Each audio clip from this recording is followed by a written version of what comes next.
швајцарската верзија на Снежана. Постои многу порано и стварно потекнува од регион некаде по брегот на Рајна. Се работи за 7 џучиња кои што живеат по колиба во шума и стварно работат во некој рудник. И така натаму, до тука е добро. И стварно имат 7 кревети дома и све што треба. Една вечер, врнежлива и гадна и језива, затропува некој на вратата од куќичката во шума.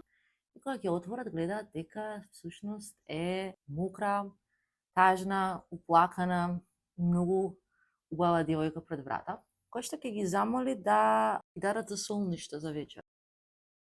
И они така збунети ќе ја примат внатре, ама кога ќе дојде време за спиење, ќе почнат да се закачаат во чии кревет ќе спие девојката. Ќе се расправаат така за на крај најстариот од џуџињата да одлучи дека затоа што е најстар и најискусен ќе треба да спие кај него. Тука завршува дискусијата. И само што ќе си легнат, Боже мраат, повторно некој тропа на вратата, оди девојката да отвори, така од домаќината веќе. И пред врата гледа, исто како неа мокра, унередена, изгњавена, измалтретирана баба, која исто како неа ќе замоли за солништо за вечерта. Новата домаќинка многу ќе се изнервира од тоа и ќе ја избрка. И тресне врата пред фаца. Прашувам зашто. Но, дали бабата седи мирна и тажна и жална затоа што некаква си девојчура ја избркала од единственото за солништо што го гледа у радиус од не знам колку километри?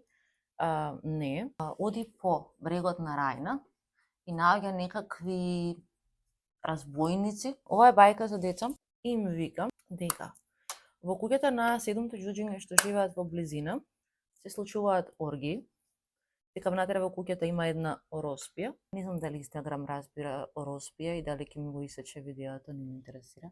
И дека се тоа треба да се побие и ги води разбойниците до куќата. Разбойниците влегуваат внатре, ги убиваат џуџињата, им ја палат куќата, а никој не знае што се случило со девојката. Само пренесувам, така завршува приказната. Швајцарската верзија на Снежана.